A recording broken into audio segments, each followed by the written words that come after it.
നമസ്തേ. സുഭാഷിതം. കാമാനുസാരീ പുരുഷഃ കാമാനനു വിനിശ്യതി കാമാൻ വ്യുദസ്യ ധനുരേ യത്കിഞ്ചിത് പുരുഷോ രജഃ.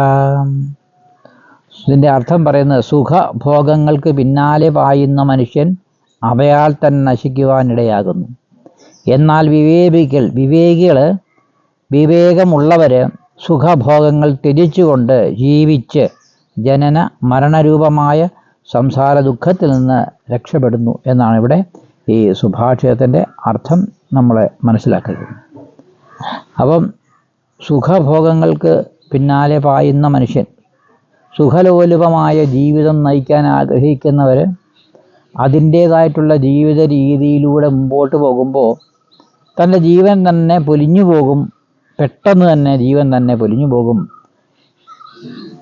ഈ സമൂഹത്തിൽ അവരൊന്നുമില്ലാതെ ആയി മാറുന്ന ഒരവസരമാണ് കാണുന്നത്. അപ്പോൾ വലിയ ധനാഢ്യനാണ്, ഇഷ്ടംപോലെ ധനമുണ്ട്, എനിക്കെന്തും ആകും, ഞാൻ എങ്ങനെ ജീവിച്ചാലും കുഴപ്പമില്ല എന്നുള്ള ഒരു ചിന്താഗതിയുള്ളവരുണ്ട്.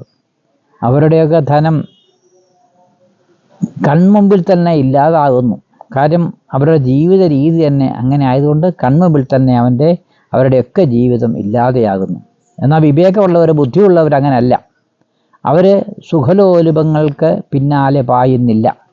അവർ ധർമാർത്ഥ കാമമോക്ഷങ്ങൾ നേരത്തെ പറഞ്ഞിട്ടുണ്ട്. നല്ല ജീവിതം, നന്മയിലൂടെ സത്യസന്ധമായ ധാർമ്മികമായ ജീവിതചര്യകൾ നയിച്ചുകൊണ്ട്, അതുപോലെ ദാനധർമാദികൾ ചെയ്തുകൊണ്ട്, ഉത്കൃഷ്ടമായ നല്ല ജീവിതം നയിച്ചുകൊണ്ട് അവർ മുമ്പോട്ട് പോകുന്നു. അപ്പോൾ അവർക്ക് ഒന്നും ദുഃഖമൊന്നും അനുഭവിക്കേണ്ടി വരില്ല. അവർ ചില സംസാര ദുഃഖത്തിൽ നിന്ന് ഇവിടെ വളരെ പെട്ടെന്ന് തന്നെ അവർ ഇതിൽ നിന്നൊക്കെ വിമോചനമായിക്കൊണ്ട് മോചിപ്പിച്ച് അവർ ജീവിക്കുന്നു.